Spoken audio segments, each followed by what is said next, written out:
नमस्कार प्रेक्षको, मी डॉक्टर विनया पितांबर Patil hello doctor या प्रायोजित कार्यक्रमात आपल्या सर्वांचं मनपूर्वक स्वागत करते। प्रेक्षको, प्रायोजित कार्यक्रमात आपण अनेक विषय घेत असतो, पण यासोबतच आपण आरोग्य विषयक आणि जनजागृतीसाठी सुद्धा अनेक विषय घेत असतो। प्रेक्षको, मानवाच्या प्रगतीसोबतच आरोग्याची प्रगती होणं सुद्धा ही खूप गरजेचं आहे आणि म्हणूनच खास आपण आजचा विषय निवडणार आहोत। थोडक्यातच आपण असंही म्हणू शकतो की आदि मानवापासून मानवाचे जे टप्पे झाले त्यात अनेक बदल घडले, पण त्यात एक आमूलाग्र बदल असा आपल्याला बदल दिसलेला आहे आणि तो म्हणजे मानवाची शेपटी जाऊन त्या जागी 33 मणक्यांची गादी तयार झाली। हा 33 मणक्याचा जो कणा आहे तो खरंच आपल्यासाठी फार महत्त्वाचा आहे।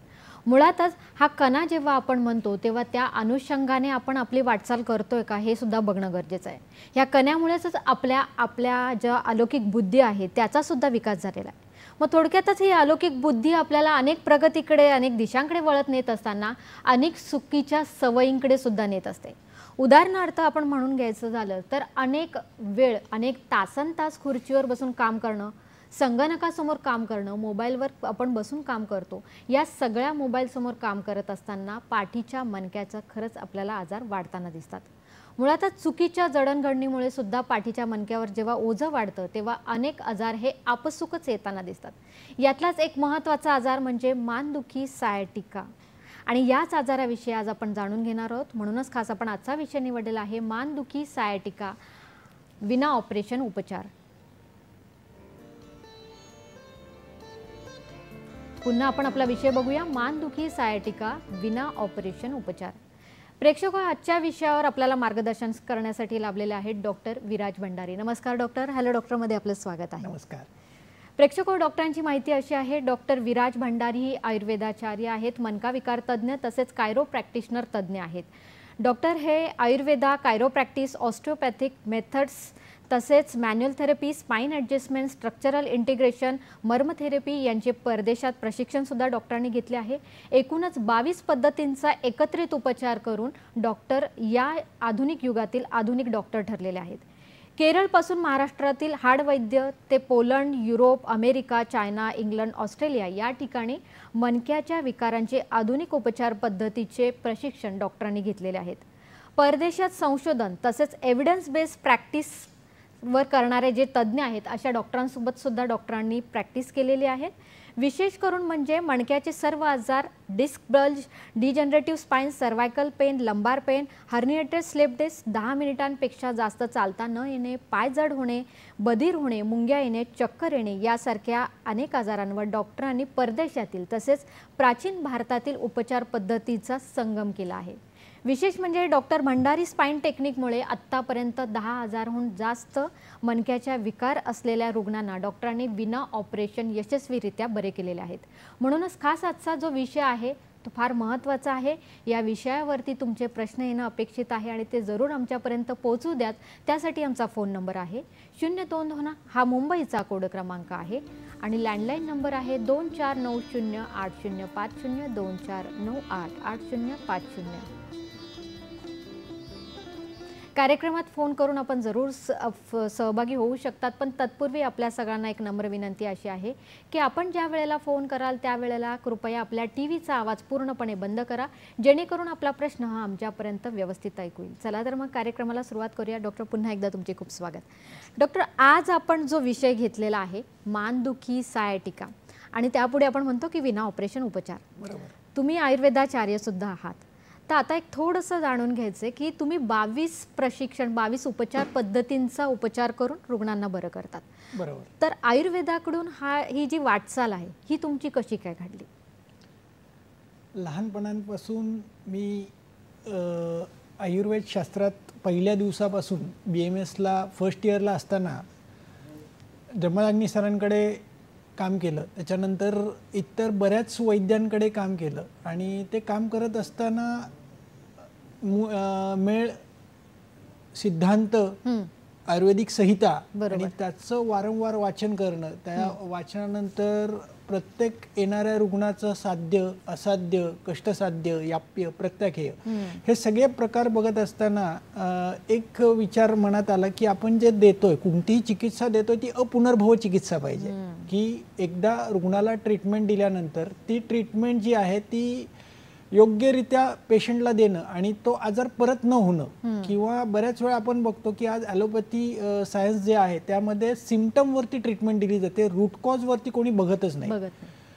कारण ते कारण कोणतं आहे जे हे फक्त आयुर्वेद शास्त्रामध्येच हेतू, लिंग आणि औषध हे सांगितलेलं आहे.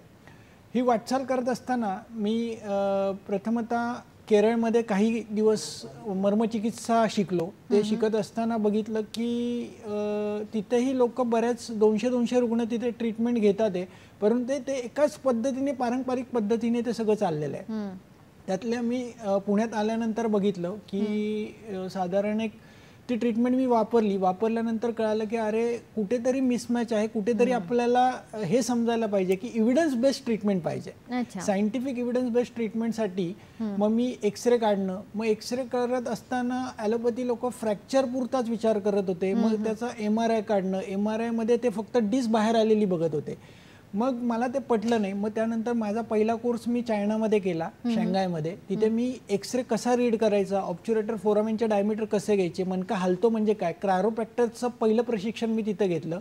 आणि त्याच्यानंतर माझी वाटचाल चालू झाली. ते तिथनं आल्यानंतर मी बऱ्याच लोकांचे एक्सरे इथं केले. मग त्यातले मला समजलं की मी क्रायोप्रॅक्टर दिल्यानंतर काय होत आहे. मग असं करत करत तो प्रवास माझा पुढे चालू राहिला. आणि त्याच्यानंतर मी पोर्तुगीज, इटलीला व्हिसरल मॅनिप्युलेशन चा कोर्स केला, फेशियल मॅनिप्युलेशनचा कोर्स केला. त्याच्यामध्ये 10 लेवल्स आहेत. ग्रॅव्हिटी बॅलन्स, एखाद्या पेशंटचं स्ट्रक्चर सरकलं, बऱ्याच वेळा पेशंट मानदुखी म्हणून आपल्याकडे येतो, कंबरदुखी म्हणून येतो, पण ते दुखत असताना कारण रूट कॉज जोपर्यंत आपल्याला समजणार नाही. मग नाडी परीक्षेत ते बदल बघितले की प्राणाची नाडी लागल्यानंतर काय होतं, उदानाची नाडी लागल्यानंतर काय होतं, समणाची नाडी लागल्यानंतर काय सिम्पटम्स पेशंटमध्ये दिसतात, हे एकत्रित प्रमाणे सगळं बघत गेलो. आणि त्याचा एव्हिडन्स बेस, प्रत्येक केस स्टडीचा एव्हिडन्स ठेवला. आणि त्यानंतर चेक केलं की अरे की हा रुग्ण का बरा झाला आणि हा का बरा झाला नाही. हे करत असताना मग त्याच्यामध्ये वेगवेगळे बदल करत गेलो. आणि त्या बदलामुळे आज असं झालं की माझ्याकडनं 16,000 रुग्णांची सेवा मला देता आली. आणि तो एक आनंद मला आहे की आज जे काम करतोय ते विना ऑपरेशन सिद्ध झालेलं आहे. आणि एक नवीन आपण म्हणू शकतो की डॉक्टर, तुमच्या जे प्रशिक्षण आहे त्या प्रशिक्षणातून, तुमच्या अभ्यासातून हे रुग्णांना विना ऑपरेशन आपण करू शकतो. डॉक्टर, आता आपण एक महत्त्वाच्या मुद्द्यावर घेऊया, कारण सायटिका म्हणजे काय हे सुद्धा जाणून घेणं महत्त्वाचं आहे. नुसतं कमरेतून दुखणं हे आपल्याला वाटतं, पण तुम्ही काय सांगणार आहात, सायटिका म्हणजे काय? सायटिका हा शब्द आपल्या घरात बऱ्याच रुग्णांच्या घरांमध्ये किंवा बऱ्याच फॅमिलीमध्ये ऐकायला मिळतो की मला सायटिका झालाय. पण नक्की सायटिका म्हणजे काय हेच रुग्णांना माहीत नसतं. एखादा व्यक्ती, एखादा डॉक्टर त्यांना सांगू शकतो की तुम्हाला सायटिका झालाय. तर सायटिक नर्व जी आहे ती कुठेतरी पिंच होते. आणि ती पिंच होण्याचं कारण पहिलं आपण बघूयात. आता मनुष्य जीवन जे आहे तो सकाळी उठल्यापासून झोपेपर्यंत बऱ्याच हालचाली करतो. साधारण कमीत कमी तुम्ही जर बघितलं असेल प्रेक्षक हो, 600 हालचाली आपण करतो कमीत कमी. म्हणजे सकाळी बेडवरनं उठणं, मग दात घासणं, मग चालणं, मग जेवण करणं, नाश्ता करणं, त्यासोबत ऑफिसला जाणं, प्रवास करणं, परत घरी येणं. घरी आल्यानंतर आपण काही व्यायाम करतो, काही लोक वॉकिंग करतात, काही लोक मुवमेंट्स करतात, काही लोक घरातला आवराआवरी करतात.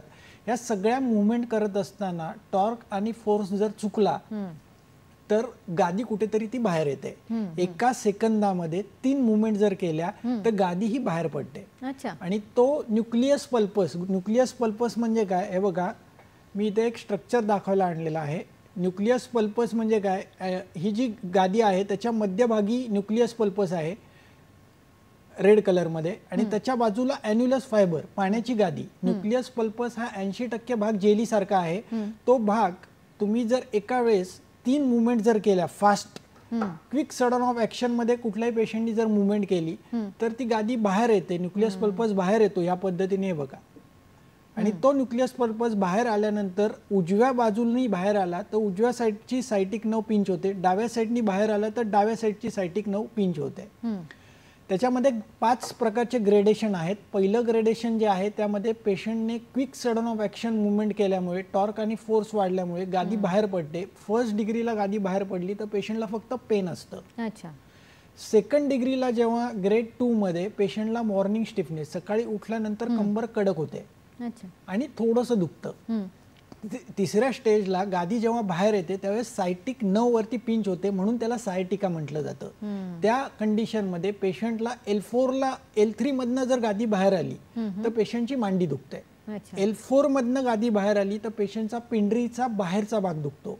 आणि L5 S1 मधनं गादी बाहेर आली, उजव्या साईडने आली तर उजव्या बाजूला, डाव्या साईडने आली तर डाव्या बाजूला पेशंटला मुंग्या यायला चालू होतात. ते पण कमरेपासून हॅमस्ट्रिंग मसल मागच्या बाजूने आणि पिंडरीचा काही भाग. त्याचबरोबर ग्रेड 5 ला पेशंटला नमनेस येतो. ग्रेड 6 मध्ये पेशंटला फुट ड्रॉप, पायातली चप्पल निसटते, समजत नाही की चप्पल घातली की नाही. बरोबर. ग्रेड 7 ला युरिन कंट्रोल जातो, लघवीचा कंट्रोल जातो किंवा संडासचा कंट्रोल जातो. आणि पुढे जाऊन मसल वास्टिंग आणि पायातली पूर्ण ताकद कमी होते. हा सायटिकाचा प्रवास पेन चालू झाल्यापासून पायातली ताकद म्हणजे लकवा मारणे किंवा पायातली पूर्ण जीव जाणे इथपर्यंत हा सायटिकाचा प्रवास आहे. त्यामुळे सायटिका ज्यांना आहे किंवा अशा प्रकारची लक्षणे, घरात बसायचं नाहीये, योग्य वैद्यांकडे जाऊन तुम्ही उपचार करायचे आहेत. नक्कीच. प्रेक्षक हो, आता आपण आयुर्वेदाकडून आपण अनेक गोष्टी ऐकून घेतलेल्या आहेत की आपली दिनचर्या चुकलेली आहे. डॉक्टरांनी सुद्धा आपल्याला सांगितलेली आहेत की त्याच्या मागची कारणं काय काय. पण यासोबतच आपल्याला जाणून घ्यायचं की डॉक्टर अनेक 22 ज्या पद्धती आहेत त्यांचा वापर करतात आणि रुग्णांना कसे बरे करतात हेही आपण बघूया. पण इथे वेळ झाली एका छोट्याशा विश्रांतीची. कुठेही जाऊ नका, बघत राहा कार्यक्रम हॅलो डॉक्टर.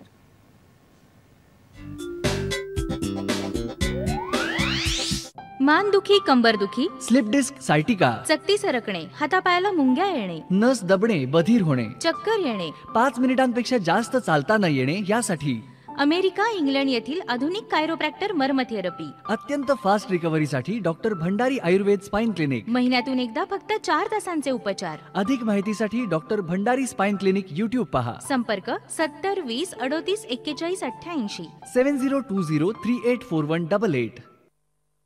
जाणून घेऊया आपल्या जवळपास घडणाऱ्या घटनांचं विश्लेषण, त्यामागील असणारी वास्तविकता, तसंच विविध विषयांवरील तज्ज्ञ मंडळींची मतं, फक्त आपल्या हॅलो सह्याद्री या कार्यक्रमात.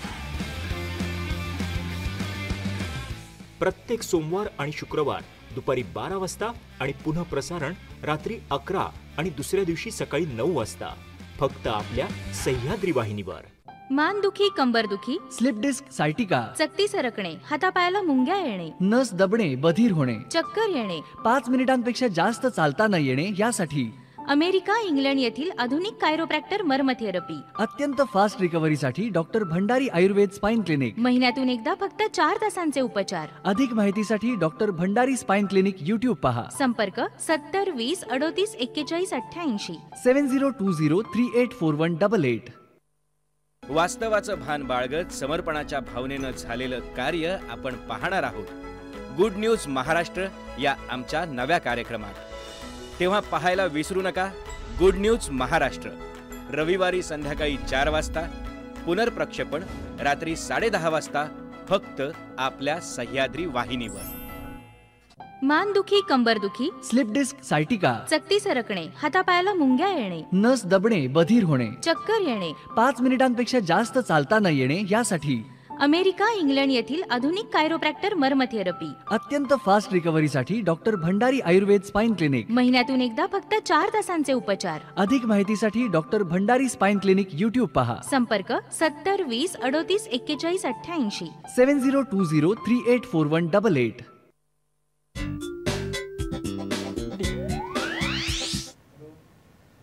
ब्रेक नंतर प्रेक्षको तुमचं पुन्हा एकदा स्वागत. डॉक्टर विराज भंडारी आपल्यासोबत आहेत. मानदुखी, सायटिका, विना ऑपरेशन उपचार यावर डॉक्टर आपल्याला मार्गदर्शन करतात. प्रेक्षको, सायटिक जी नर्व असते ती जर दाबली गेली आणि ती अनेक कारणांनी दाबली जाते, त्यामुळे डॉक्टर तुम्ही छान सांगितलं की अगदी दुखण्यापासून ते आपले पायातले चप्पल हरवेपर्यंत पायातले जे स्नायू आहेत ते कमी होतात. हा खूप छान प्रवास सांगितला तुम्ही. पण मुळातच हा आजार येतो कसा, कारणं काय काय त्याची, अजून काय सांगणार आहात? एक लक्षात घ्या, आयुर्वेदाच्या दृष्टीने जर आपण बघितलं तर पहिलं कारण आहे आहार, दुसरं कारण आहे विहार आणि तिसरं कारण आहे आपलं मन. बरं. आहारामध्ये एकदा जेवतो तो योगी, 2 वेळा जेवतो तो भोगी आणि 3 वेळा जेवतो तो रोगी. काही लोकांना सतत अर्धा-1 तासांनी काहीतरी खायची सवय असते आणि त्यातनं आमाजीर्ण होतं, आम तयार होतो, न साचलेलं अन्न आतड्यात तसंच्या तसं पडून राहतं आणि ते अन्न संधिवाताला किंवा त्रिकसंधिशूल पाठीच्या आजूबाजूचे भोवतालचे जे मसल्स आहेत ते कडक करून टाकतं, सुजवतं आणि त्याने सायटिक नर्व पिंच होते. दुसरा प्रकार आहे तो म्हणजे धातुक्षयजन्य. धातुक्षयजन्य म्हणजे ज्या लोकांना सतत काबड कष्ट करायची सवय आहे आणि अति साहस, जे लोक अति खेळ खेळतात, अति पळणं, अति रनिंग करणं, अति पोती उचलणं, अति वेट लिफ्टिंग करणं, सध्या जिम मध्ये जाऊन जो प्रकार चाललाय, ह्याच्यामुळे पण बऱ्याच वेळा सायटिक नर्वचं कारण हे मोठं घडतं.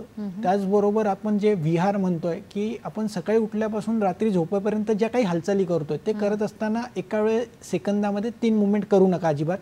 दुसरी गोष्ट प्रामुख्याने जी आहे, 1 तास बसल्यानंतर कंपल्सरी उठायचंय, 3 ते 4 मिनिटं चालायचंय आणि त्यानंतर परत जागेवरती बसायचंय. जे लोक ऑफिसमध्ये काम करतात ते, जे लोक उभं राहून काम करतात ते 45 मिनिटानंतर कंपल्सरी 5 ते 10 मिनिटं बसा, परत 45 मिनिटं उभे राहा.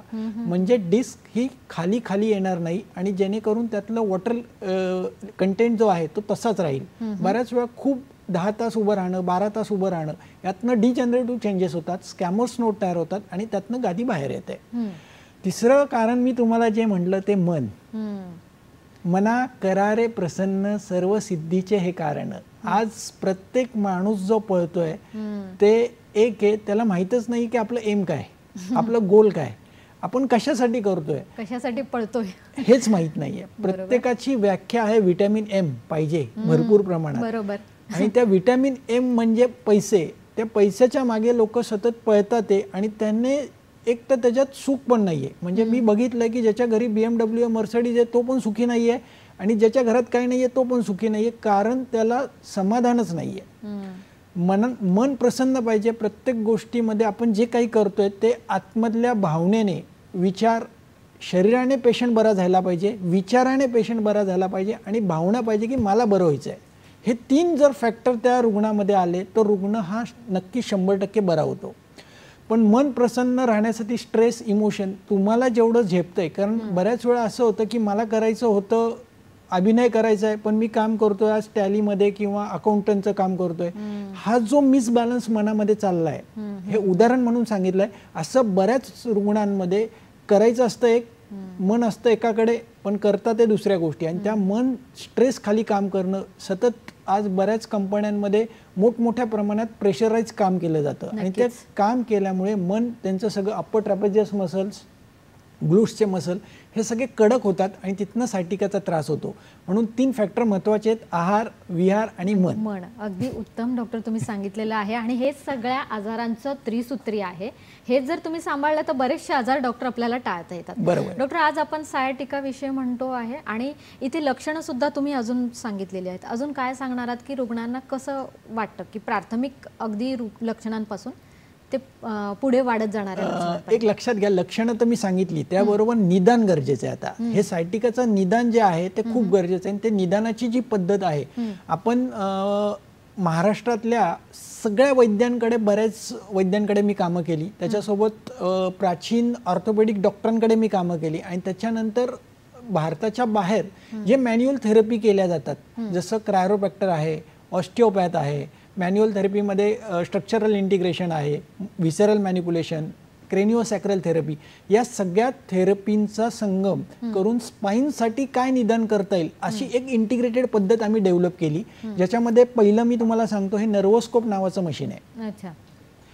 नर्वोस्कोप नावाचं जे मशीन आहे ते पहिल्या मणक्यापासून, मानेच्या पहिल्या मणक्यापासून लावलं जातं, ते माकड हाडापर्यंत आम्ही चेक करतो. त्याच्यामध्ये बेसिकली उजव्या साईडला जर काटा गेला तर उजव्या साईडचे 9 रूट इन्फ्लाम आहेत, डाव्या साईडला गेला तर डाव्या साईडचे 9 रूट इन्फ्लाम आहेत. हे सगळं आम्ही नर्वोस्कोप नावाच्या मशीनने चेक करतो. त्याच्यानंतर पेशंटची नाडी परीक्षा केली जाते. त्याच्यामध्ये पेशंटचा प्राण, उदान, समान, अपान, व्यान जे दोष सांगितलेत ते समस्थितीत आहेत का, वाढलेत का, कमी झालेत.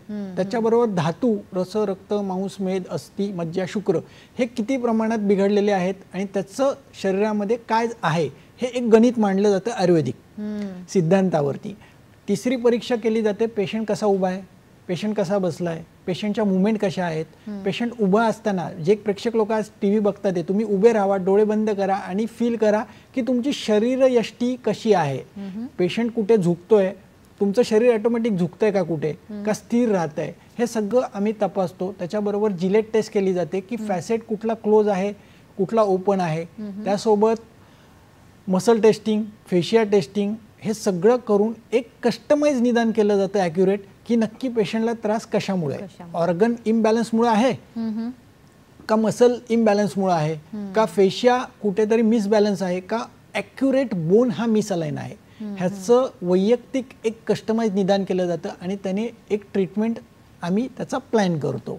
असं ही निदानाची पद्धत आहे आणि या सगळ्या गोष्टी 10 वर्षामध्ये इंटिग्रेट करून इतक्या सोप्या गोष्टी बनवल्यात. त्याच्यानंतर एक्सरे बघितले जातात, MRI चेक केला जातो की MRI मधनं गादी किती MM बाहेर आहे, एपिकॅनोल डायमीटर किती आहे, एक्सरेमध्ये नक्की व्हर्टेब्रल सेगमेंट शिफ्ट झालंय, टिल्ड झालंय, पुढे गेलंय, मागे गेलंय, हे ॲक्युरेट बघितलं जातं आणि त्यानुसार ट्रीटमेंट प्लॅन हा आखला जातो. नक्कीच डॉक्टर भंडारी, विराज भंडारी सरांकडे हेच आहे की त्यांचं अचूक निदान आणि अचूक उपचार याद्वारेच रुग्णांना हे योग्य उपचार मिळून ते रुग्ण लवकर बरे होतात.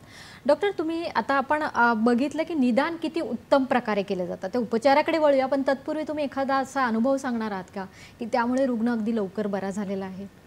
नक्कीच. माझ्याकडे एक महिला 28 वर्षाची आली होती की जिचे 2 वेळा ऑपरेशन हे झालेलं होतं. डिस्क सायटिक नर्व पिन झाली आणि त्यातनं गादी बाहेर आली आणि गादी बाहेर आल्यामुळे 2 वेळा ऑपरेट करून लॅमिनेक्टॉमी केली होती चांगल्या हॉस्पिटलमध्ये आणि परंतु परत तो त्रास होऊन तशाच तसा ती वाकडे होऊन माझ्याकडे आली होती. एक लक्षात घ्या, गादी जेव्हा बाहेर येते, डिस्क सक्ती जेव्हा बाहेर येते तेव्हा शरीर हे वाकडं होणं हे नॉर्मल आहे. त्यावेळेस ती आली त्यावेळेस तिला चालता येत नव्हतं, पायातनं झरा मुंग्या येत होत्या, 10 मिनिटापेक्षाही उभा राहता येत नव्हतं आणि चालता येत नव्हतं. त्या रुग्णांना आम्ही इंटिग्रेटेड निदान केलं की हा आजार जो आहे तो तिच्या लिव्हरमुळे झालेला आहे, लिव्हर इम्बॅलन्समुळे. मग मी लिव्हरची ट्रीटमेंट, त्यासोबत क्रायोप्रॅक्टर, त्यासोबत स्ट्रक्चर इंटिग्रेशन आणि मर्मथेरपी असं एकत्रित ट्रीटमेंट महिन्यातनं 1 दिवस दिली. 3.5-4 तासाचे उपचार हे केले गेले. साधारण 5 ते 6 महिन्यामध्ये तिचं पूर्ण स्ट्रक्चर हे सरळ झालं आणि आता तिला 3 मुलं झाली आहेत, कुठलाही आजार नाहीये. अरे वा, खूप छान असा अनुभव डॉक्टर तुम्ही सांगितलं. डॉक्टर, आपल्याला एक फोन आलेला आहे. राहुल गुरव बोलतात आपल्याशी पुणे इथून. नमस्कार राहुलजी. हॅलो. नमस्कार. नमस्कार मॅडम. नमस्कार राहुलजी, प्रश्न विचारा आपला. मॅडम, माझ्या पायाची नस झाली होती, रक्त पुरवठा बंद झाला होता. कुठल्या पायाची नस? उजव्या, डाव्या? अच्छा, हा. आणि वय काय आहे तुमचं? माझं वय आता 45. बरं. दुसरा आजार आहे का तुम्हाला, बीपी शुगरचा? बीपी आहे माझा. बरं. आणि हे किती दिवसापासून तुम्हाला असं वाटतंय की नस बंद झाली आहे किंवा मुंग्या येत आहेत? मॅडम, कसं झालं, माझं पहिल्यांदा म्हणजे मला खुब्याचं नस बंद झाली, त्यामुळे रक्त पुरवठा झाला. रक्त पुरवठा बंद झाला त्याच्यामुळे माझ्या खुब्याला गॅप पडले, त्यामुळे मला खुब्याचं ऑपरेशन सांगितलं डॉक्टरांनी. मी उजव्या पायाच्या खुब्याचं ऑपरेशन केलेलं आहे. अच्छा. डाव्या पायाचं केलेलं नव्हतं. बरं. त्याच्यामुळे मला लकवा मारलेला आहे. सर, हे MRI मध्ये आहे का तुम्ही सोनोग्राफी मध्ये तुम्ही चेक केलेलं आहे? सोनोग्राफी मध्ये चेक केलेलं आहे. सोनोग्राफी. याचा पहिला MRI करणं गरजेचं आहे, पहिली गोष्ट. आणि मणक्याचा MRI करून त्याचं डायग्नोसिस होणं गरजेचं आहे की हे व्हेनस प्रॉब्लेम आहे का नर्वस सिस्टीमचा प्रॉब्लेम आहे. हे जोपर्यंत डायग्नोस होणार नाही, तुम्ही एक व्हेनस आर्टरीचं USG करणं गरजेचं आहे आणि त्याबरोबर MRI ही करणं गरजेचं आहे. कारण ते निदान जोपर्यंत तुमचं ॲक्युरेट होणार नाही तोपर्यंत समजणार नाही नक्की तो त्रास तुम्हाला व्हेनसमुळे आहे का न्यूरोलॉजिकल आहे.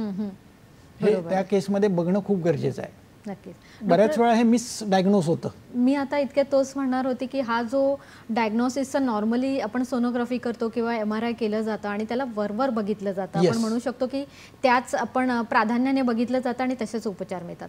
डॉक्टर, बऱ्याच रुग्णांमध्ये आपण म्हणू शकतो की MRI सांगितला जातो, त्यांचं अगदी मानेमध्ये किंवा C667 मध्ये तुमच्या नसा दाबलेल्या आहेत असं सांगतात. बरोबर. तर यामागे कारणं काय काय असतात आणि उपचार कसे दिले जातात? मानदुखीचं पहिलं कारण जे आहे ते म्हणजे पोश्चर, सतत एका जागेवर खूप वेळ बसणं, कॉम्प्युटरचा वापर जास्त करणं, लॅपटॉपचा वापर जास्त करणं, मोबाईल चुकीच्या पद्धतीने वापरणं. सध्या बघा, भारतामध्ये मोबाईलचं वाढतं प्रमाण झालंय आणि त्याच्यामुळे उत्पन्न होणारी मानदुखी प्रचंड प्रमाणात वाढत चालली आहे. लहान मुलांमध्ये पण ते प्रमाणात वाढताना दिसत आहे. त्याचबरोबर डोक्यावरती ओझी उचलणारी शेतकरी मंडळी माझे जे बंधू आहेत ते बऱ्याच वेळा चुकीच्या पद्धतीने डोक्यावरती हेवी वेट उचलतात आणि त्यातनं उत्पन्न झालेली कॉम्प्रेशनल मानदुखी. बरोबर. तिसरा प्रकार जो आहे मी फॅक्टरीमध्ये बघितलाय, चाकण भोसरी साईडला ज्या फॅक्टरीज आहेत त्याच्यामध्ये बऱ्याच वेळा काही मशीनचे पार्ट बनवले जातात, ते उचलून डाव्या बाजूला ठेवले जातात. चुकीची मुवमेंट बऱ्याच वेळा त्यामध्ये केली जाते.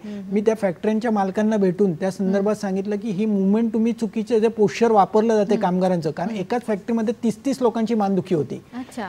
तर तो एक फक्त आम्ही एक बदल त्यामध्ये केला आणि ती मानदुखी त्यांची सगळ्या लोकांची फक्त पोश्चरल मानदुखी जी होती ती कमी झाली. त्यामुळे मानदुखीचं चौथं कारण जे आहे ते म्हणजे इमोशन्स. अप्पर ट्रॅपेझियस मसल जे आहेत ते कडक होण्याचं कारण आहे तुमच्यावरती ओझं असणं, मानसिक ताण, मानसिक ओझं असणं, प्रेशर, सतत प्रेशर. म्हणजे माझ्या घरी जर 40 लोक जेवायला येणार आहेत त्यावेळेस बघा बऱ्याच बायकांना मानदुखीचा त्रास काही काळापुरता होतो आणि माझ्या मदतीला कोणतरी आहे त्यावेळेस तो ताण त्यांचा कमी होतो. तर हे एक कारण प्रामुख्याने आहे. आणि जेव्हा गादी बाहेर येणं, एखादा झटका बसणं, विस्प्लॅश डिसीज ज्याला म्हणतो आपण, त्या स्लीप डिस होणं, स्टिनोसिस होणं किंवा लॉस ऑफ लॉर्डोसिस होणं, या गोष्टीमुळे ही मान दुखायला सुरुवात होते. नक्कीच. प्रेक्षक हो, अनेक गोष्टी आपल्याला जाणून घ्यायच्या आहेत. बऱ्याच वेळेला पोटऱ्यांमध्ये किंवा पायांमध्ये गोळे येतात, तर असं का होत असेल आणि हे बरं कधी होणार आहे? मुंग्या येतात तर ह्या सुद्धा काय येणार आहे आणि ते येताच जातात, मग त्याकडे दुर्लक्ष करणं गरजेचं आहे का? कधी ह्या सगळ्या पद्धतींचा उपचार घ्यायचा? या सगळ्यांवर डॉक्टर आपल्याला मार्गदर्शन करणार आहेत. पण इथे वेळ झाली एका छोट्याशा विश्रांतीची. कुठेही जाऊ नका, बघत राहा कार्यक्रम हॅलो डॉक्टर.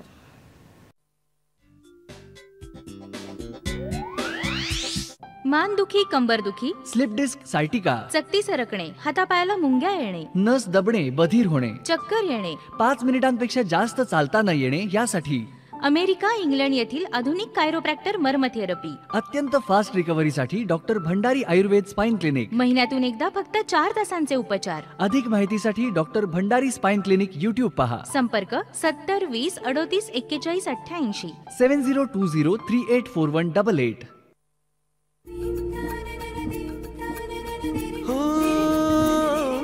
शब्द स्वरांचे बनती गाणे, साजनवानंद तराणे, रसिकांची हे जुळते नाते घडते जेव्हा सुरेल गाणे. कसे हे घडते मनात येते, भेटू बोलू ऐकू तयांच्या गोष्टी. सुरेल गाण्यांच्या गमतीदार गोष्टी दर गुरुवार आणि शुक्रवार सायंकाळी 7:30 वाजता आणि शनिवार दुपारी 1:30 वाजता फक्त सह्याद्री वाहिनीवर.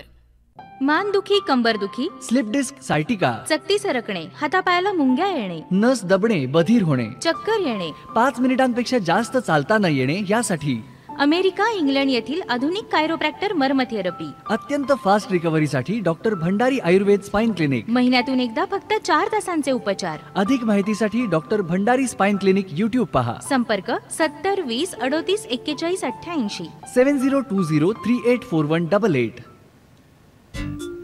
ब्रेक नंतर प्रेक्षको तुमचं पुन्हा एकदा स्वागत. डॉक्टर विराज भंडारी आपल्यासोबत आहेत. मानदुखी, सायटिका, विना ऑपरेशन उपचार थेरपी यावर डॉक्टर आपल्याला मार्गदर्शन करतात. प्रेक्षको, आपण जेव्हा जाणून घेतोय की हे सगळे आजार कसे आहेत, कशा आपल्यापर्यंत येतात आणि त्याच्यावर उपचार कसे यशस्वीरित्या दिले जातील, पण खास डॉक्टर विराज भंडारी या सरांचं टेक्निक, निदान आणि अचूक उपचार यासाठी डॉक्टर खास फेमस आहेत. तर डॉक्टर काय सांगणार आहात की तुम्ही जेव्हा एवढे प्रशिक्षण घेतलेले आहेत, 22 पद्धतींचा उपचार करून रुग्णांना लवकरात लवकर बरं केले जातात, तर ही उपचार पद्धती नक्की कशी असते? डॉक्टर भंडारी स्पाइन टेक्निक मी याला म्हणतो, कारण मी ही विकसित केलेली पद्धत आहे. याच्यामध्ये वेगवेगळ्या प्रकारच्या उपचार पद्धतीचा वापर केला जातो, संगम केला जातो. पेशंटचं मी मगाशी तुम्हाला म्हटलं की आपण ॲक्युरेट डायग्नोसिस करतो, निदान करतो, निदान केल्यानंतर ठरवतो की कोणत्या कोणत्या ट्रीटमेंट रुग्णाला द्यायच्यात. हे सर्व झाल्यानंतर महिन्यातनं एकच दिवस पेशंटला ट्रीटमेंट दिली जाते. अच्छा. महिन्यातनं एकच दिवस 3.5 तासाचे उपचार केले जातात, ज्याच्यामध्ये पेशंटला पहिली ट्रीटमेंट जी आहे ती म्हणजे क्रायोप्रॅक्टर. क्रायोप्रॅक्टरमध्ये जे काही बोन मिसअलाइन झालेत, समजा मानेचा मणका C4 C5 राईट साईडला पोस्टिरियरली मागे आलाय, लॅटरली बाहेर आलाय, त्याला विशिष्ट प्रकारच्या गन्स आमच्या दवाखान्यात आहेत, त्याला ॲडजस्टर म्हटलं जातं. ड्रॉप टेबल म्हटलं जातं, त्याच्यावरती पेशंटला झोपवलं जातं आणि त्याने थ्रस्ट दिला जातो. जो बोन मिस अलाइन झालाय त्याला परत अलाइन केलं जातं. ही एकदम सुंदर टेक्निक.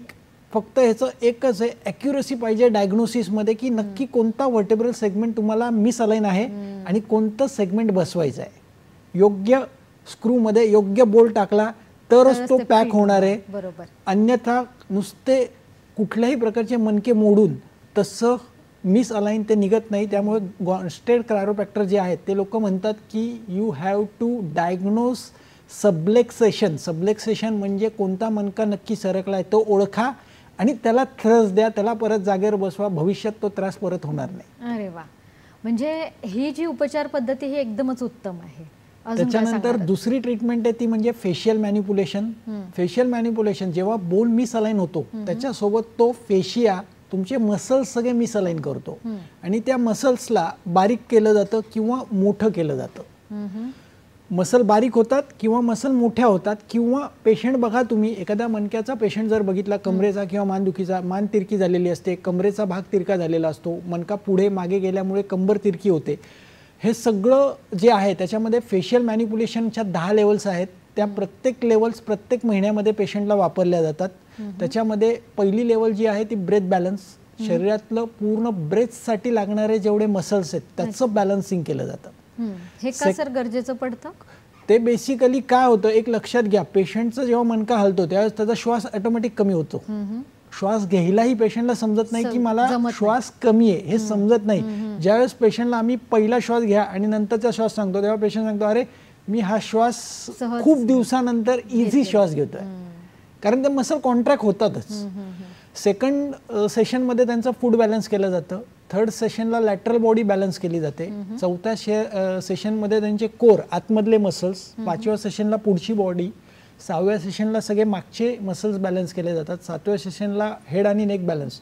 असं साधारण 7 ते 8 ट्रीटमेंट आपण एका रुग्णामध्ये देतो. त्याच्यामध्ये तिसरी ट्रीटमेंट जी आहे ती व्हिस्सेरल मॅनिप्युलेशन. जर पेशंटचे ऑर्गन इम्बॅलन्स आहेत जसं लिव्हर, किडनीज, लिव्हर आणि राईट किडनी हे उजवा पाय किंवा उजवी मान दुखायला कारणीभूत आहे. लेफ्ट साईडची किडनी आणि स्प्लीन हे डाव्या साईडचे मसल्स टायटन होतात आणि डाव्या साईडची कंबर दुखायला लागते, सायटिक नर्व. त्याचबरोबर अप्पर ट्रॅपेझियस मसल म्हणजे स्प्लीन आणि प्लुरा, लंग्स, हृदय हे कारणीभूत आहे मान दुखायला, कारण ते त्याच्या जवळचे ऑर्गन आहेत. तर हे व्हिसरल मॅनिप्युलेशनमध्ये लिगामेंट जे टाईट झालेत, लिव्हर, किडनी, स्प्लीन, पॅनक्रियास, स्टमक, याचे लिगामेंट आपण रिलीज करतो. प्रायमरी ऑर्गन कुठला मिस अलाइन आहे हे चेक केलं जातं. पेशंटच्या डोक्यावरती हात ठेवला जातो आणि जनरल लिस्निंग केलं जातं की नक्की कुठला ऑर्गन हा मिस अलाइन आहे. त्याच्या पुढची ट्रीटमेंट आहे म्हणजे वर्मचिकित्सा, मर्मचिकित्सा. जे काही 107 मर्म पॉईंट आले आहेत त्याला ॲक्टिवेट करून त्या मसलला रिलीज केलं जातं. मर्मचिकित्सेमध्ये सगळी बॅड एनर्जी बाहेर जाते, गुड एनर्जी आतमध्ये येते आणि पेशंट इज हॅपी. डॉक्टर मला पाय इझी वाटतो चालायला, माझी मान इझी वळते. म्हणजे पेशंट स्वतःहून सांगतात की मी डॉक्टर आता खूप वेळ चालू लागलो. आफ्टर दॅट सेम डे हा फरक पेशंटला दिसतो. अच्छा, म्हणजे लगेच तात्काळ आपल्याला ते उपचार दिसतात. डॉक्टर एक थोडंसं मध्ये थांबवते तुम्हाला, आपल्याला एक फोन आलेला आहे. अनिता चांदोरकर बोलतायत आपल्याशी चंद्रपूर इथून. नमस्कार अनिताजी. हा नमस्कार मॅडम. बोला. हॅलो, बोला अनिताजी, आपला प्रश्न विचारा. सर मला नाही का खूप मानेचा आणि कमरेचा त्रास आहे. बर. आणि मी खूप हॉस्पिटलमध्ये गेली आहे. बर. आणि पण मला तेवढा काही आराम पडत नाही. जे मी गोळ्या खाते सरांच्या तेवढे दिवस मला आराम पडते आणि नंतर जशाला तसंच होते. माऊली, ह्याचं क्लिनिकल असेसमेंट करणं, डायग्नोज करणं की हा त्रास नक्की कशामुळे होतो आहे. बऱ्याच वेळा काय होतं की आपण पेन किलर खात आहात, पेन किलरने तुम्हाला फक्त 1-2 तास 8 तास तुम्ही फक्त आत्ता जे काही होत आहे त्याच्यावरती उपचार करताय तुमच्या दुखण्यावरती. पण मेन रूट कॉज काय, नक्की तो आजार तुम्हाला कशामुळे होतोय. तो आजार तुमच्या ऑर्गनमुळे आहे, फेशियामुळे आहे, मसलमुळे आहे का कोणते तरी व्हर्टेब्रल सेगमेंट हे मिस अलाइन आहे. हे पहिलं आपण एक्सरे तुम्ही काढायचा आहे. एक्सरे काढून त्याला क्लिनिकली चेक करून घ्यायचं आहे आणि त्याच्यावर योग्य उपचार घ्यायचे आहेत. नक्कीच हा आजार तुमचा बरा होणार आहे, काळजी करू नका. डॉक्टर आता अगदी त्या महिला आहेत आणि बऱ्याच महिलांना जसं तुम्ही सांगितलं की चुकीच्या पद्धतीने हालचाल केल्यामुळे अनेक वेळेला आजार दिसून येतो. तर आता महिलांसाठी तुम्ही काय सांगणार आहात थोडक्यात की त्यांनी थोडं काय लक्ष दिलं पाहिजे, कारण त्यांना मानदुखी आणि कंबरदुखी ही बऱ्याच महिलांमध्ये असते. बरोबर आहे. महिलांनी पहिलं लक्ष दिलं पाहिजे की योग्य आहार योग्य वेळी घेतला पाहिजे. अच्छा. आज बऱ्याच महिला मी बघतोय की त्या किचनमध्ये सकाळी टिफिन करण्यापासून ते मुलांचा टिफिनसाठी वेगळी वेळ, नवऱ्याच्या टिफिनसाठी वेगळी वेळ, त्याच्यामुळे ते स्वतःचं आरोग्य हे नेहमीच लक्ष देत नाही आणि ते डबा बनवत असताना बऱ्याच वेळा त्यांना वेग आलेला असतो, संडासला लागलेली असते, संडास पकडून ठेवतात आणि ती संडासचा वेग संडासला न गेल्यामुळे बऱ्याच वेळा कमरेच्या आजूबाजूचे मसल हे कडक होतात आणि इंटेस्टायनल म्हणजे तुमचं सीकम आणि सिग्मॉइड कोलन याच्यामध्ये मलाचं काठिण्य जमतं आणि त्यातनं त्यांना कंबर दुखायला त्रास होते. दुसरं पौष्टिक आहार न घेणं. बऱ्याच वेळा ते नवऱ्याला चांगला डबा बनवून देतात पण ते उरलेला शिरलेला शिळं अन्नच खातात. त्यांना त्या भगिनींना त्या माऊलींना नम्र विनंती आहे, ते चपाती तुम्ही गायींना पशु पक्ष्यांना खाऊ घाला आणि रोज ताजं अन्न, रोज 2 खारीक.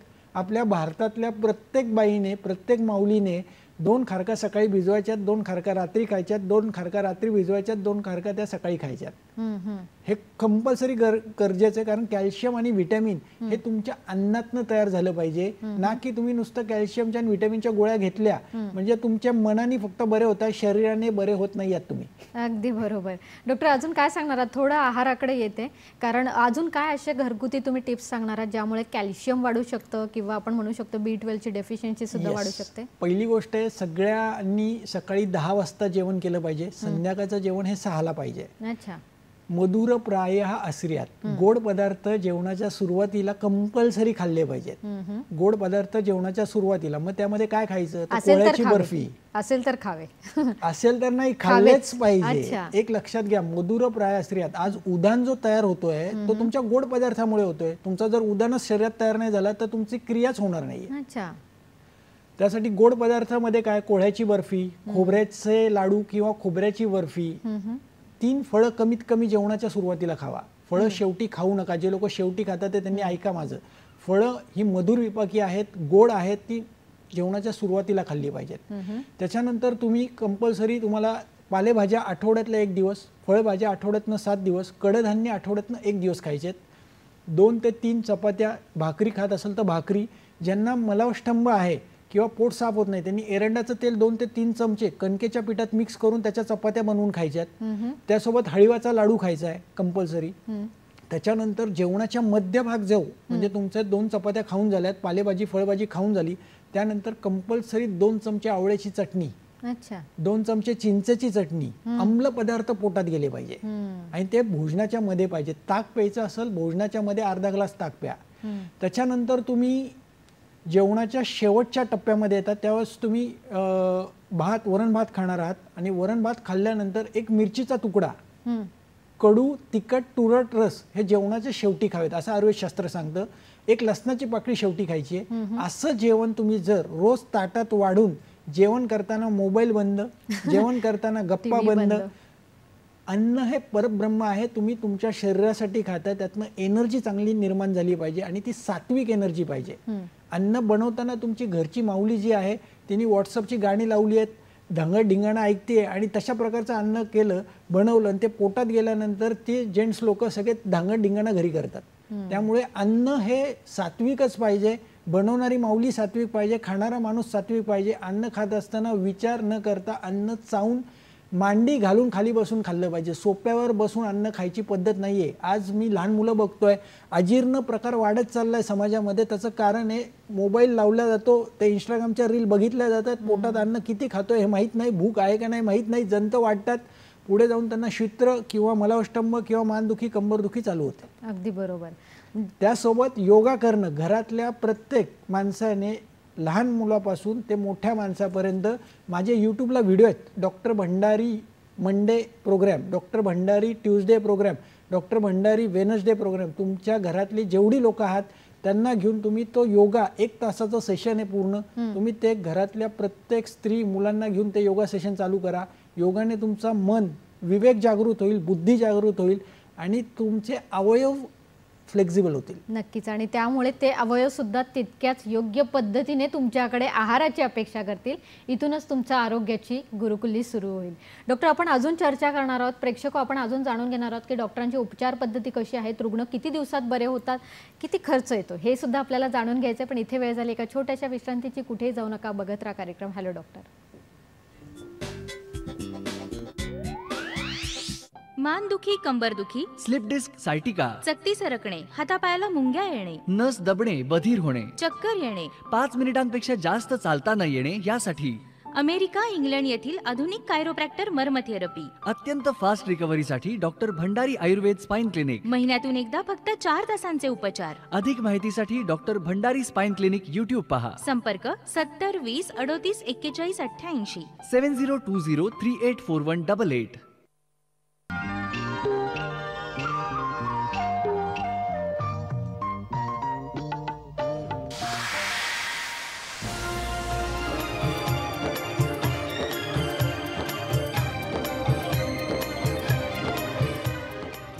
चित्रगीत शुक्रवारी सायंकाळी 5 वाजता, शनिवारी सायंकाळी 6:30 रविवारी सकाळी 8 वाजता आणि रात्री 8 वाजता. मानदुखी, कंबरदुखी, स्लिप डिस्क, सायटिका, चकती सरकणे, हातापायाला मुंग्या येणे, नस दबणे, बधीर होणे, चक्कर येणे, 5 मिनिटांपेक्षा जास्त चालता न येणे यासाठी अमेरिका, इंग्लंड येथील आधुनिक कायरोप्रॅक्टर मर्म थेरपी, अत्यंत फास्ट रिकव्हरीसाठी doctor Bhandari Ayurved spine clinic. महिन्यातून एकदा फक्त 4 तासांचे उपचार. अधिक माहितीसाठी doctor Bhandari spine clinic YouTube पहा. संपर्क 70 20 38 41 88. 7020384188. नवीन तंत्रज्ञान, नवीन संशोधन, शेतकऱ्यांना होईल नव्या जगाची ओळख. प्रगतीच्या दिशेने एक पाऊल आपल्या माणसांचं, आपल्या मातीतलं. आमची माती, आमची माणसं. प्रसारण सोमवार ते शुक्रवार सायंकाळी 6:30 वाजता फक्त सह्याद्री वाहिनीवर. मानदुखी, कंबरदुखी, स्लिप डिस्क, सायटिका, चकती सरकणे, हातापायाला मुंग्या येणे, नस दबणे, बधीर होणे, चक्कर येणे, 5 मिनिटांपेक्षा जास्त चालता न येणे यासाठी अमेरिका, इंग्लंड येथील आधुनिक कायरोप्रॅक्टर मर्म थेरपी, अत्यंत फास्ट रिकव्हरीसाठी doctor Bhandari Ayurved spine clinic. महिन्यातून एकदा फक्त 4 तासांचे उपचार. अधिक माहितीसाठी doctor Bhandari spine clinic YouTube पहा. संपर्क 70 20 38 41 88. 7020384188.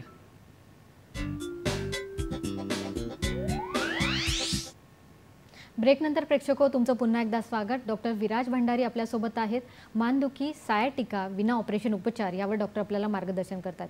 डॉक्टर, तुम्ही काय सांगणार आहात की अजून कुठले खास उपचार दिले जातात जेणेकरून रुग्ण लवकरात लवकर बरा होऊ शकतो? बेसिकली मॅन्युअल थेरपी ज्या आहेत त्या पेशंटला हात लावून पेशंटची भावना, पेशंटचं सात्विक, राजसिक, तामसिक, एक लक्षात घ्या, मी जी ट्रीटमेंट देतो ती ट्रीटमेंट ही फक्त स्पाईन पुरती मर्यादित नाहीये. तर पेशंटला आयुर्वेदशास्त्राने मला पहिलं शिकवलं की पेशंटला 4 गोष्टी दिल्या पाहिजेत: धर्म, अर्थ, काम, मोक्ष. अरे वा. मोक्ष मिळण्यासाठी मनुष्य जन्म आपल्याला मिळालाय. आनंद, आणि मोक्षाची व्याख्या म्हणजे काय? सतत आनंद राहणं आणि आनंदी असणं म्हणजे मोक्ष.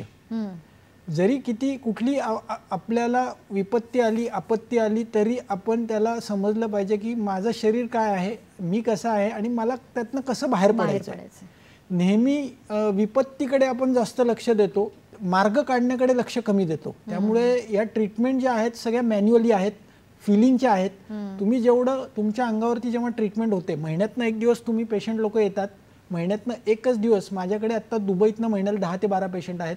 मुंबई, नाशिक, कोल्हापूर, औरंगाबाद, लातूर, चंद्रपूर, गडचिरोली, भारताच्या प्रत्येक टप्प्यामधनं पेशंट माझ्याकडे येतो. महिन्यातनं एकच दिवस ट्रीटमेंट असते. तर ह्या ट्रीटमेंट ज्या आहेत 3.5-4 तासामध्ये 12 ते 15 प्रकारचे उपचार केले जातात. आणि त्या उपचार करत असताना पेशंटला पहिल्या दिवशी फरक पडतो. ज्या ट्रीटमेंटला आम्ही घेतो, जे बरे होणार आहेत त्यांनाच ट्रीटमेंट दिली जाते. जे बरे होणार नाही त्याला कन्सल्टेशनमध्ये सांगितलं जातं की हे माझ्याकडे होत नाही, याच्यासाठी तुम्ही हे करा. बरोबर. म्हणजे असं नाहीये की मी करा, पहा, बघू असं होत नाही. कारण आजपर्यंत 15,000 रुग्ण झाल्यामुळे मला एक माझी आयडिया आलेली आहे की कुठला पेशंट माझा होणार आहे. त्यामुळे तेच पेशंट मी ट्रीटमेंटला देतो. आणि ज्यांचे स्लिप डिस्क आहे, डिस्क हर्निएशन आहे, पोट्रुजन आहे, ज्यांचे एपी कॅनोल 4 होते, ते कॅनोल एपी आम्ही 14 पर्यंत नेण्यात यशस्वी झाले. अरे वा. की जे रुग्ण 2 मिनिटंही चालत नव्हते आज ते 6 किलोमीटर चालतात. ते बँकेचे काही लोक होती की जे एक आजी होत्या की त्या रिटायरमेंट जस्ट झाली, मुलाला भेटायला US ला गेल्या, येताना विमानातनं पडल्या. X1 ऑफिसर होत्या, त्यांनी आयुष्यात पूर्ण योगा प्राणायाम सगळं काही केलेलं होतं, परंतु झटका बसला, क्विक सडन ऑफ झटक्यामुळे गादी बाहेर आली. त्यांना पहिल्या दिवशी स्वतःला उभंही राहता येत नव्हतं, बसताही येत नव्हतं. 6 ट्रीटमेंट नंतर त्यांचा यूट्यूबला व्हिडिओ आहे, नक्की डॉक्टर भंडारी स्पाइन क्लिनिक यूट्यूबला व्हिडिओ तुम्ही बघा. बऱ्याच रुग्णांचे मी अनुभव टाकलेले आहेत, तुम्ही जाऊन बघितलं तर तुम्हाला कळेल की ही एक मॅजिकल पद्धत आहे की जेणेकरून रुग्ण हा 100% बरा होण्यासाठी प्रयत्न केला जातो. आणि त्याच्याबरोबर आपण झूमवरती योगा घेतो. आठवड्यातले 3 दिवस सकाळी पेशंटचा 6:30 ते 7:30 मी स्वतः तो योगा घेतो. त्याच्यामध्ये योगा ANSचं सेशन, ऑटोनॉमस नर्वस सिस्टीम, तुमचे मेंदूतले विचार आणि नर्वस सिस्टीम शिफ्ट करणारे काही भाव, विचार आणि त्याचे ब्रीदिंग पॅटर्न, त्याच्यासोबत तुमचे मुवमेंट्स पॅटर्न करून घेतले जातात.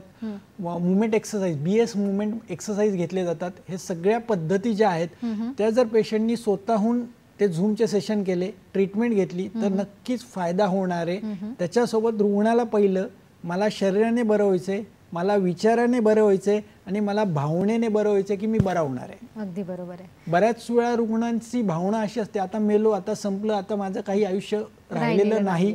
मग त्या भावनेने माणूस आतमध्ये खंगत जातो. त्यामुळे आजपासून पहिला हसा, I love you my spine म्हणा. नक्कीच आज गुलाब तुमच्या घरात असेल तर तो गुलाब पहिला तुमच्या मणक्याला द्या. बरोबर आहे. आणि तो स्वतःचा आत्मविश्वास तुम्ही वाढवू शकता. डॉक्टर आता पटकन येते, खर्च किती येऊ शकतो? साधारण एक 15,000 ते 21,900, 25,500 दोनच पॅकेजेस आम्ही आमच्याकडे ठेवलेले आहेत की ज्याच्यामध्ये सार्वजनिक ट्रीटमेंट दिली जाते. एक लक्षात घ्या, देताना ट्रीटमेंट कधी कधी 12 ट्रीटमेंट दिले जातात, कधी कधी 20-22 ट्रीटमेंट पर्यंत आपण देतो. त्यावेळेस खर्च तो काही वाढत नाही. दोनच पॅकेजेस आपल्याकडे आहेत, 21,900 आणि 25,500. त्यामध्ये 4.5 तासाची ट्रीटमेंट आणि एक 5.5 तासाची ट्रीटमेंट. त्याच्यामध्ये 12 ते 13 ट्रीटमेंट या दिल्या जातात. महिन्यातनं एकदाच पेशंटला यावं लागतं. साधारण 7 ट्रीटमेंटमध्ये पूर्ण गादी ही आज जाते. अरे वा सर, असं जरी म्हटलं की आपण बऱ्याच वेळेला दुसऱ्या पॅथींचे जे आहेत की त्यांची निदान उपचार करण्यामध्येच याच्याहून जास्त पैसा जातो आणि हे करूनही उपचार मिळत नाही. बरोबर आहे. आणि तुम्ही सार्वदेहिक म्हणतायत म्हणजे अगदी केसांपासून पायापर्यंतच्या सगळ्या अवयवांसाठी हे उपचार दिले जातात. बरोबर. डॉक्टर आता अजून काय सांगणार आहात तुम्ही? अजून काय एखादा अनुभव सांगू शकता जेथे आपल्याला दिसून आलं की रुग्णाला ऑपरेशन सांगितलं आहे आणि ते ऑपरेशन आपण टाळू शकलेलो आहे? एक लक्षात घ्या, डिस हर्निएशन, डिस पोट्रुजन, जिथे गादी बाहेर आली आहे, रिट्रोलिस्थेसिस म्हणजे मनका मागे सरकला, तिथे ऑपरेशन 100 नाही लाख% टळतं. पण जिथे फॅसेट, एक लक्षात घ्या, प्रत्येक माणूस पूर्ण नाहीये. या जगात कुठलाही माणूस पूर्णत्वाला नाहीये. मलाही माझे इंडिकेशन माहिती आहेत, कॉन्ट्रा इंडिकेशन माहिती आहेत. कॉन्ट्रा इंडिकेशन म्हणजे ची केस माझ्याकडे होत नाही. ऑपरेशन ह्या स्टेजला टळतं की जिथे डिस हर्निएशन आहे. पण जिथे अँड्रोलिस्थेसिस झालाय, ग्रेड 2, 3, 4, मनका तुटून पुढे आला, स्टेबल नाहीये सेगमेंट, तिथे ऑपरेशनच करावं लागतं.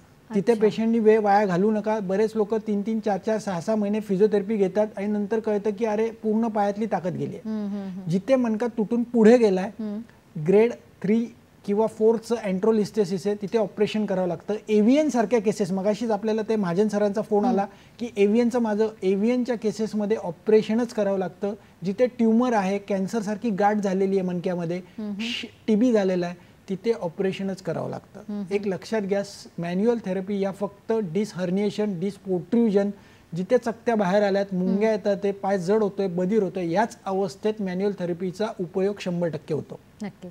इथे डॉक्टर थोडं वयाचं बंधन आपल्याला जाणवू शकतं का? नक्कीच जाणवतं. एक लक्षात घ्या, वयस्कर व्यक्तींमध्ये हे थोडक्यात आपल्याला जास्त दिसून येतं. बेसिकली माझ्याकडे आता 3 वर्षाच्या पासून ते 70 वर्षापर्यंत आम्ही काम करतो. 70च्या पुढच्या पेशंटला मी ट्रीटमेंट देत नाही, कारण डिजनरेटिव्ह चेंजेस खूप असतात. त्यांच्यामध्ये फक्त आयुर्वेदिक औषधं सांगितली जाते.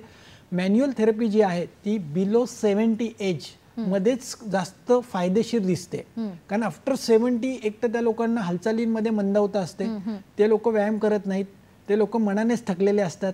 त्यामुळे बऱ्याच वेळा भावनाही त्यांची असते की मला बरंच होणार नाही काही केलं तरी. म्हणजे धन्वंतरीने अमृत दिलं तरी ते लोक बरी होत नाही, कारण जर त्यांच्यामध्ये विश्वास नसेल तर वयाच्या 70च्या अलीकडचे पेशंट हे 100% बरं होण्यासाठी मी बघितलेत आणि ते झालेले आहेत. 70 नंतरच्या रुग्णांना एक थोडेसे किरकोळ व्यायाम त्यांनी करावेत आणि त्याच्यासोबत काही आयुर्वेदिक औषधं खाल्लीत तर त्यांना नक्कीच आराम मिळेल. नक्की. डॉक्टर, आता कुठल्या लोकांनी करू नये हे तुम्ही सांगितलंच आहे, पण आता तरुण जेव्हा मुलं आहेत जी बाईकने जास्त प्रवास करतात किंवा खड्डे आहेत, रस्ते आहेत, अति काम केलं जातं, तर अशा वेळेला तुम्ही काय सांगणार आहात की या पद्धतीची म्हणजे उपचार पद्धती ही कधी घेण्यात यावी? एक लक्षात घ्या, उपचार घेण्याआधी पहिलं तुम्ही सगळं प्रेक्षकांनी जेवढे लोक आज टी व्हीवरती बघतात ते DD सह्याद्रीवरती, त्यांनी posture programme doctor Viraj Bhandari YouTube हा चॅनल जाऊन बघा. तिथे कसं उठायचं आहे, कसं बसायचं आहे, खाली पडलेली वस्तू कशी उचलायची आहे, झोपताना गादी कशी असावी, पिलो कसा असावा, हे सगळं वैयक्तिक 1 तासाचं लेक्चर आहे. आत्ता आपल्याला वेळ कमी आहे त्याच्यामुळे मी हे सगळं काही इथे सांगू शकत नाही. तुम्ही यूट्यूबला जावा, तिथे पूर्ण पोश्चर प्रोग्रामचा व्हिडिओ आहे. त्याचबरोबर मी आत्ता तुम्हाला जे सांगितलं आहार कसा पाहिजे, डाएट कसा पाहिजे, ह्याचाही अख्खा व्हिडिओ आम्ही तिथे बनवला आहे. Diet doctor Viraj Bhandari YouTube, हे सगळं तुम्ही जाऊन तिथे बघा. आणि यंग जनरेशननी पण अतिसाहसी कामं करणं हे पहिलं टाळलं पाहिजे. तुम्ही तुमचा विवेक जागृत ठेवा की मी कुठली गोष्ट करू शकतो आणि करू शकत नाही. अति तिथं माती आहे. अगदी बरोबर आहे. त्याच्यामुळे मणक्याच्या आजारामध्ये एका वेळेस 3 मुवमेंट करणं, खूप वेळ जागेवरती बसणं, खूप उचल बऱ्याच वेळा दिवाळी दसऱ्याच्या कामामध्येच बऱ्याच लोकांचे आजार निर्माण, गॅसचं सिलेंडर उचलणं, पोतं उचलणं, ह्या गोष्टी जर जाणीवपूर्वक विवेकाने केल्या तर नक्कीच त्रास होणार नाही. नक्कीच. डॉक्टर, एक आयुर्वेदाचार्य आहात म्हणून अगदी थोडक्यात विचारते की आपल्याकडे वेळ कमी आहे, तुम्ही लोकांना सगळ्यांना काय सांगणार आहात की पाठीचा मणका चांगला ठेवण्यासाठी कुठल्या गोष्टी या त्यांनी केल्याच पाहिजे? पहिली गोष्ट आहे, मन प्रसन्न ठेवा, आनंदी राहिलं पाहिजे, वेळेवर जेवण केलं पाहिजे, वेळेवर झोप घेतली पाहिजे. आणि तिसरं, वेगानं आमच्या अष्टांग हृदय 6वा अध्याय जो आहे त्याच्यामध्ये त्यांनी सांगितलंय की तुमचे वेग जे आहेत, तुम्हाला संडास लागली संडासला जावा, लघवी लागली लघवीला जावा, शिंक आली तर शिंक काढा, अडवून ठेवू नका. हेच जर तुम्ही पाळलं तर तुमची आजार निर्मिती होणारच नाहीये. भूक लागली तर जेवायची, वेळ झाली म्हणून जेवू नका. तुम्हाला तहान लागली तर पाणी प्या. विनाकारण सकाळी उठल्यावर आज बरेच मंडळी आहेत 2-2, 3-3 ग्लास पाणी पितात, त्यातनं एक मानदुखीचा त्रास चालू होतो. आहार, विहार आणि मन हे 3 जर व्यवस्थित असेल तर माणसाला, आणि व्यायाम, योग्य व्यायाम, योग्य म्हणतोय मी, अति व्यायाम नाही, योग्य व्यायाम हे जर असेल तर नक्कीच मणक्याच्या आजारातनं मुक्तता होऊ शकते आणि हे आपण लवकरात लवकर बरे करू शकतो होणारे आजार. प्रेक्षको, असं म्हटलं जातं पाठीचा मणका हा आपल्या शरीराचा आधार आहे, पण सध्याच्या काळात हा पाठीचा मणका आपल्या भविष्यासाठी सुद्धा खूप गरजेचा आहे. कारण हात जर स्ट्रॉंग राहिला, हात जर नीट राहिला तर आपले अनेक आजार हे आपण टाळू शकतो. आज आपण हेच जाणून घेतलेलं आहे की डॉक्टर भंडारी यांच्यातर्फे टेक्निकतर्फे अनेक आजार आहेत जे विना ऑपरेशन आपण उपचार घेऊन बरे करू शकतो. डॉक्टर, तुम्ही इथे आलात आणि आम्हाला खूप छान अशी माहिती दिली, त्याबद्दल हॅलो डॉक्टर तर्फे, मुंबई दूरदर्शन तर्फे आणि आमच्या प्रेक्षकांतर्फे मी आपले आभार मानते. धन्यवाद. धन्यवाद. धन्यवाद.